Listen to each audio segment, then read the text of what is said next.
真係咁得意嘅？我哋已經好有耐性，我都唔想你個同事都好有禮貌，我都唔想向佢求證。但係我實在真係好辛苦啊，同佢溝通。因為你講咗一次咧，問題就係我已經唔想買啦，見到一個人連杯我都唔想爭，我只好我哋自己咁樣，杯我都唔要啦，羹我都唔要啦，我都唔煩佢啦頭先。因為係連部機都搞唔掂啊！即係佢連嘅餐係佢噏俾我聽嘅。我哋咧，雞翼沙律、老雞翼，我都唔要咩餐，我哋你竟然又諗住你哋 IQ 應該好高咯，咁樣。我今日 IQ 高啦。好似而家你最有問題喎，成間。係咯。你個態度都有問題。你係咪幫你諗住幫佢嘅啫？其實。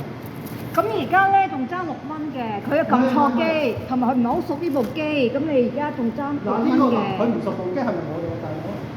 咁但係你哋未 full payment，但係你哋未 full payment 都係你哋。喂，呢個你答咗我先，佢唔熟部機係咪我哋？因為有個問題咧就咁樣，你攞咗可樂，我就話啦，使唔使攞杯？如果你攞杯個情況又唔同做法㗎，個價錢唔同㗎嘛，係餐一定要杯要你成冰嚟。但係你話我攞錢，唔係呢個問題。我哋已經煩咗10幾分鐘。你呢個你喺度，即係我哋已經好俾耐性。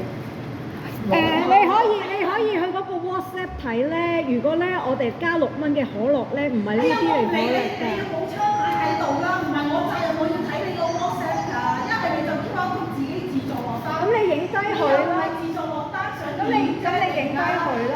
我哋啲同事係會俾你哋影低呢一個㗎，隨便睇啊。你影低佢一下貼啦，可唔使有咁誤解啊嘛？影低佢啊，因為我哋唔使 paper 咁樣連出嚟。你唔整字咁而家係興係 digital 㗎嘛？你快睇翻我睇 digital。你點解你同我講話滷水雞翼沙律先？嗱，你可以影低去睇呢度咪有咩料咯？你影低佢。而家佢嗰幾蚊嘅問題係你而家你嘅態度有問題啊！你態度有問題啊，唔係佢啊！你負責管理佢㗎，佢唔識我哋已經好容忍㗎啦。點搞啊？點搞你問佢？點搞啊？佢話我有問題喎，我冇講過啊。我出啦，我出翻。佢我唔使你出。佢話我唔識教你喎，媽咪。唔係，我媽咪佢話我唔識教你喎，點算啊？算啦。